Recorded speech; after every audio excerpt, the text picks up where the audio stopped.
Hello, everyone, and welcome to HBCU Highlights. My name is Andrea Hintz Evans, and I'm joined by my fabulous co-host, Ashley Deadwyler-Jones. But today we're doing something different. You asked and we answered. We're going to tell you our story. So today I'm highlighting my co-host, Ashley Deadwyler-Jones. She is an insurance guru, community leader, mother, wife, and my friend. And I'm so glad that you're taking the time to interview with me today, Ashley. Welcome to HBCU Highlights.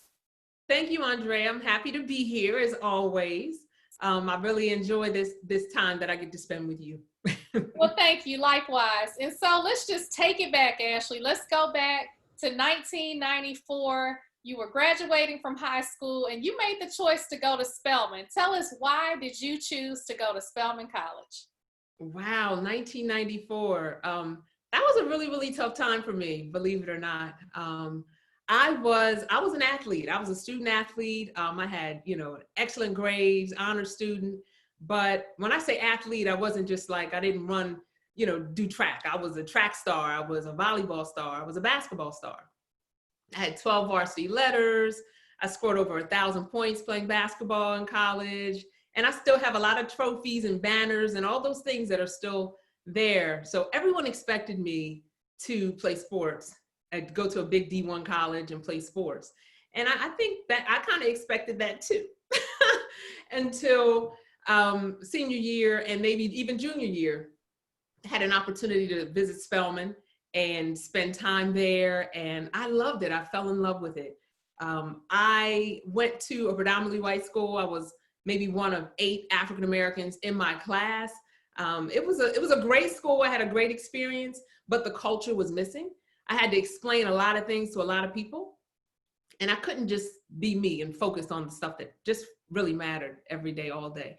So making the leap to Spelman when I had athletic scholarships, that was like a dagger in my father's heart, especially since my brother played basketball. He played D1 basketball.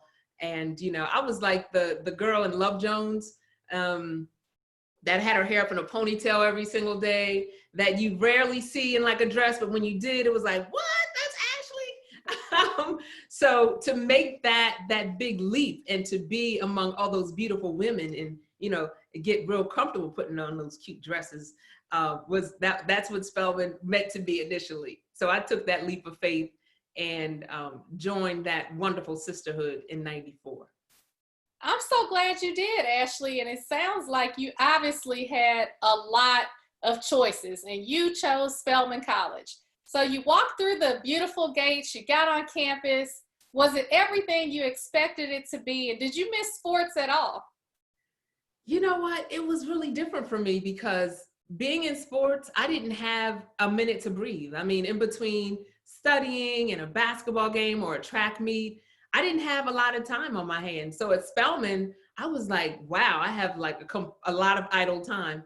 And I had to learn how to study, to be honest. I had to learn how to study the right way because for me, I really got by on just being smart. And there were a lot of smart people around me, and that wasn't gonna work at Spelman. I had to put in the work. It was a little different. I'm going to be very honest. Going to a school where there were only a few folks that looked like me in high school, I just expected this, utopia in a sense where I walked in and I was going to have all these ready-made friends, all these sisters that were going to be just like me. And believe it or not, I learned a lot. It was culture shock for me, I guess, that there were so many sisters that were so different. We are so diverse. And that was a wake-up call for me. But at the same time, I also got to enjoy that diversity and I got to learn from it. Right within my dorm room, there was diversity. And these sisters are very good friends of mine today. I had a sister named Sadia. She was from Brooklyn, New York. My girl Stacy, she was a transplant from Detroit, but lived in Vegas. Greta from Tupelo, Mississippi. And then you had Stacy from Trinidad. So I'm talking about a melting pot right within my dorm room. So there was so much diversity there. So it wasn't what I expected it to be. It actually ended up to be a lot more. I love that. And just excited to see how much you light up when you talk about your Spelman sisters. And we will have to have them on HBCU Highlights so they can tell us the story of Ashley Deadwyler-Jones from their perspective. But let's talk about one of the most memorable experiences that you had on campus, because we had so many historical events happen during our time in college. So many friendships were made. But if it's one thing that you had to choose that stands out, tell us about that. Wow, I guess there are a lot, and I don't want to take away from anything or anyone, but I guess just being at Spelman, the very first time I walked on campus and I saw this brown sister. She was beautiful. She had on this yellow blazer and a black skirt, and she was walking with so much purpose. That probably is one of the reasons why I wanted to go there. I was like, I want to walk in her shoes. I want to have the confidence this sister has. So being around women like that all the time was, that was a game changer for me. Being in, not just on campus with sisters that had so much focus and direction, but actually sitting in the classroom with professors that looked just like me, that had their PhDs and they were experts in every single field.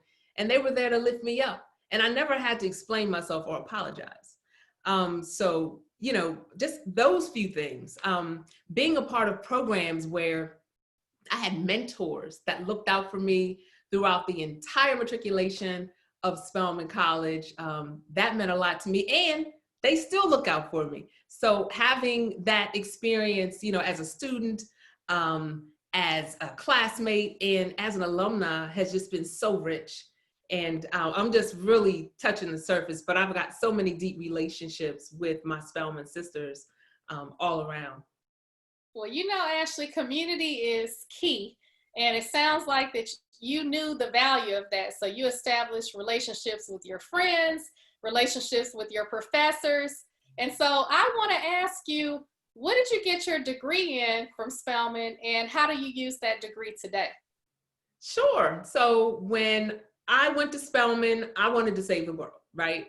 I actually spent quite a bit of time when I was in high school feeding the homeless. I believe it was Grady Missionary or Grady Methodist Church.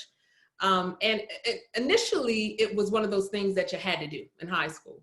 They required us to do community service. And then it became one of those things that I just wanted to do.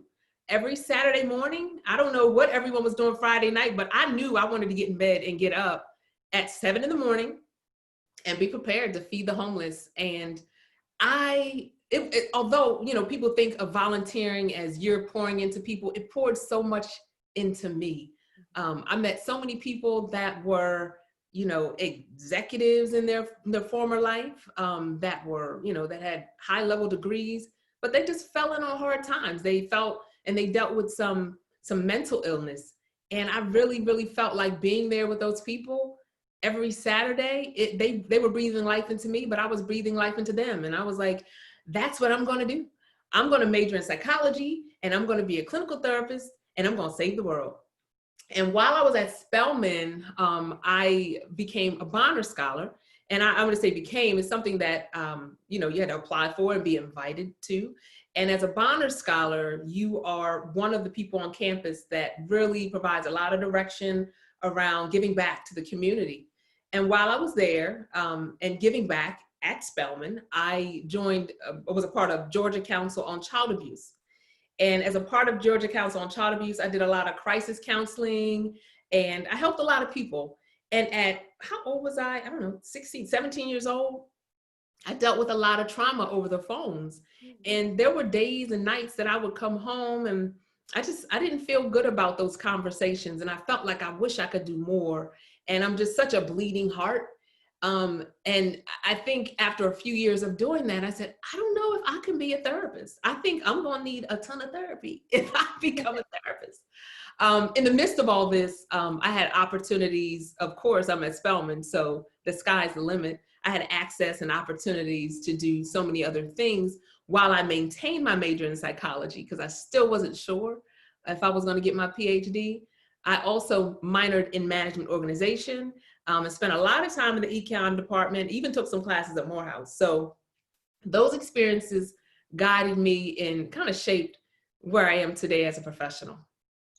Well, I like hearing that story because you had so many opportunities, and that's the beauty of it, to be 16, 17, like you said, and to be able to be in college and go out in the community and experience things and then make a decision. Hey, I still have options here and I'm not going to choose that. So you didn't choose that route, but you graduated from Spelman. And what did you do after graduation? Talk about some of the jobs you had before you took over the world as Ashley, the insurance agent.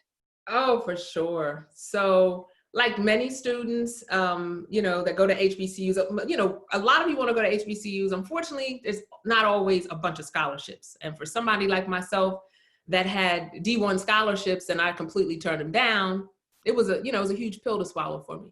So during the summers while I was at Spelman, I interned, and I wanted to find internships that were going to pay me some good money so that I could help pay the bills.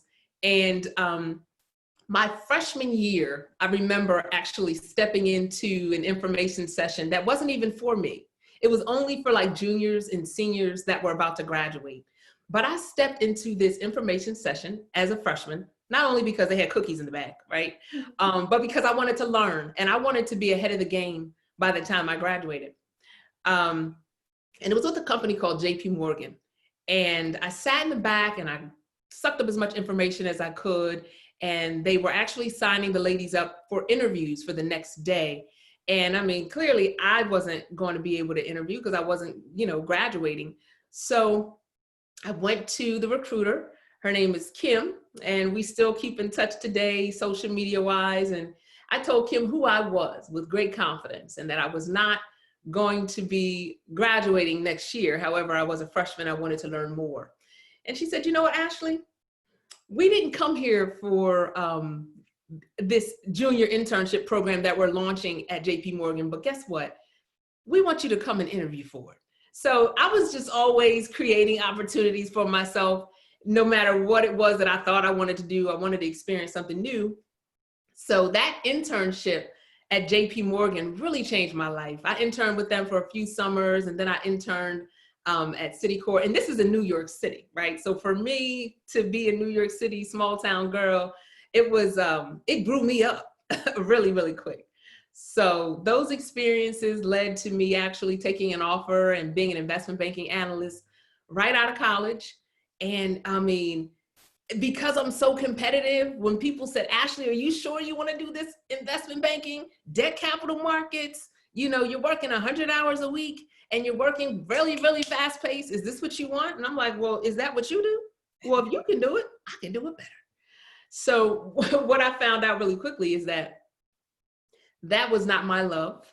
And I say it lightly. It was a really, really tough time. I decided to take 10 steps backwards to get 10 steps forward.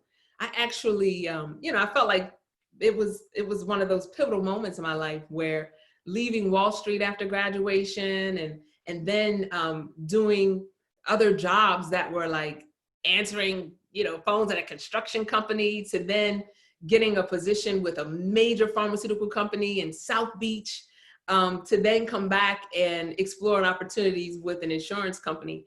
There's no really way that success took me in a straight line, but that's how it happened. Well, you did it and you're successful. And I think, your steps are ordered. And so all that happened for a reason, to make you the even more confident Ashley that you were in 1994.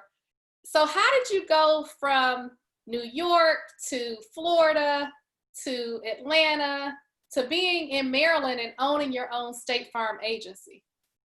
Wow. So from New York, I moved back to Atlanta when I decided that I was going to be, leaving that industry. And it's funny because so many companies kept calling me and pulling me, and they wanted me to come back. But I just love that nurturing environment that I felt when I was in the South. And I needed that. I really, really needed that for my soul at the time. So I moved to Atlanta and I lived with my grandmother, Essie Deadwyler. And while I was there, literally like a few months into me being there in Atlanta, I found out that she had breast cancer. And it was me and Essie So when I said that, being on Wall Street grew me up, nothing grew me up like this. So Essie actually, she fed me spiritually during that time. She was an evangelist. She talked to me a lot about getting in that closet and getting on your knees and praying and getting yourself through these tough times. So I learned so much from Essie during those times. She built me up. And I felt like as many times as I had opportunities to take jobs in different cities, I didn't want to leave her. I wanted to be there with her. And I didn't necessarily see an end coming. But believe it or not, when Essie got weak and she transitioned over onto the other side, I got an opportunity to work for Merck Pharmaceuticals down in Miami. And I'll tell anybody any day, that was like a dream job at a dream time in my life, being in the Sunshine State. So I did pharmaceutical sales. My territory was South Beach, Aventura, the Keys, all up and down Miami Beach. And, it was just an amazing time for me. And then I migrated back to Atlanta after Mr. Jones put a ring on it. So I moved back to Atlanta and continued my career in the pharmaceutical industry there until Merck actually paid for me to go to business school. I got my MBA from Clark Atlanta University. And while I was there and studying and learning more, I was interested in marketing. I wanted to, throw myself into that arena, and the opportunity was there. And it was there with State Farm. So State Farm invited me to come in, and I did consulting for the vice president of agency for marketing at State Farm. I did all the advertising and sponsorships for the Southeast. So it was perfect. I got to know a lot of people, and I got to learn a lot about the industry really, really quick. And I got to learn a lot about how to market. Well, hey, you are definitely marketing yourself well, because you are an amazing brand and a force to be reckoned with. And I know people are watching and they're like, wait, that's Ashley from State Farm. That's what you are known for, because if you watch television, Ashley is spotlighted on the State Farm commercial. And that's because you're such a leader at State Farm. So can you tell us about some of the awards? Because we were talking and Ashley has so many awards from State Farm that we would be here all day just going through that list of awards. But I guess if I had to ask the question differently, Ashley, of all the awards that you've received on behalf of State Farm, which one are you most proud of and why? Well, with State Farm, there are tons of tiers in terms of, reaching success, I guess. And being a President's Club agent is a really big deal. And that's because there's over 18,000 agents in the organization in US and Canada. And to be one of the top 50 agents in any product line means you're the best. So I believe it was 2016, I was recognized as a President's Club agency based on my sales production. Well, I am so proud of you, Ashley. And I know your family is so proud of you too. You have definitely two supportive children who know that their mother and father are very ambitious and great entrepreneurs. And you have a husband who's also a Morehouse man that we spotlighted at HBCU Highlights, who supports you as well. So let's talk about your family a little bit. Can you tell us about how you met Jacoby and your time at Morehouse and Spelman together? Oh gosh. So I met Jacoby, I was 17 years old, headed off to college. I think right around this time, I probably knew I was going to Spelman. And we met on South Street in Philadelphia. I was with my best friend, Khalida Garcia. And we were just walking. And it's funny because I really probably wasn't supposed to be in Philadelphia. I don't think I was supposed to leave the state line. But at this point, I was testing waters.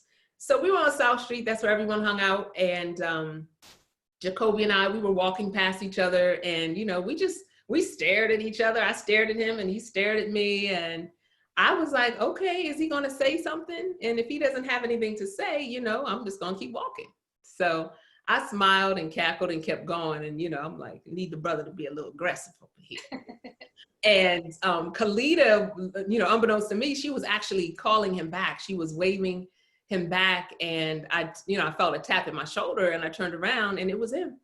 And this was before cell phones. And I think all we may have had is a pager. at the time, and Jacoby lived across the bridge, and I think it might have cost $3 or $4 to get back and forth from New Jersey, coming across the bridge into Delaware. And that was, again, it was right before I left college, left to go off to college, and I was like, this guy is really different. He's unique. He's a gentleman, and we just stayed in touch throughout the years. By the time he came to Morehouse, I was a freshman. I was a senior at Spelman, and I was like, well, I'm not ready for this, So after I graduated Spelman, we started seeing each other seriously, but I always knew I had a special place in my heart for this guy, and that he could possibly be the one if he showed up and showed out. Well, hey, you still blush when you talk about him. And I know you all are the parents of two amazing children, two boys, as a matter of fact. So do you think that they will continue the tradition of the Spelman Morehouse family by going to Morehouse too? Oh, my oldest one, he is like Morehouse bound. He wants to go to Morehouse. He wants the dual degree, engineering. He throws MIT out there every once in a while, but he's pretty, he seems pretty steadfast on Morehouse. Now, my youngest, he's definitely like, nah, I'm going D1 basketball all the way, UCLA. But we'll see. I think honestly, when it all boils down, he's probably going to follow in his big brother's footsteps. But I'm proud of him, and whatever they decide they want to do, we're right behind them, pushing them along. Well, I know they're proud of you, and you're a role model for them, but you're a role model for so many. Can you tell us what you're passionate about in the community? Oh, I love to mentor, especially young women. And that's probably no surprise. I'm in a house full of guys, but I really, really do love to mentor. A few years back, I started a nonprofit called the Shangazi Mentoring Program.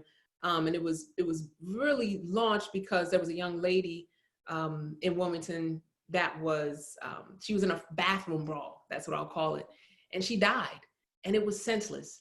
And it just really, really made me want to pour out to more young ladies and give back and have conversations with them. And I said, maybe if there was someone that she had talked to, or someone that one of those young ladies had talked to diffuse the situation, to let them know how much bigger and better they are than getting into those type of altercations. And I still think about that young lady, because that could have easily been me, and she was, from what I understand, she was a sweetheart. She went in the bathroom to try to diffuse the situation and make things right.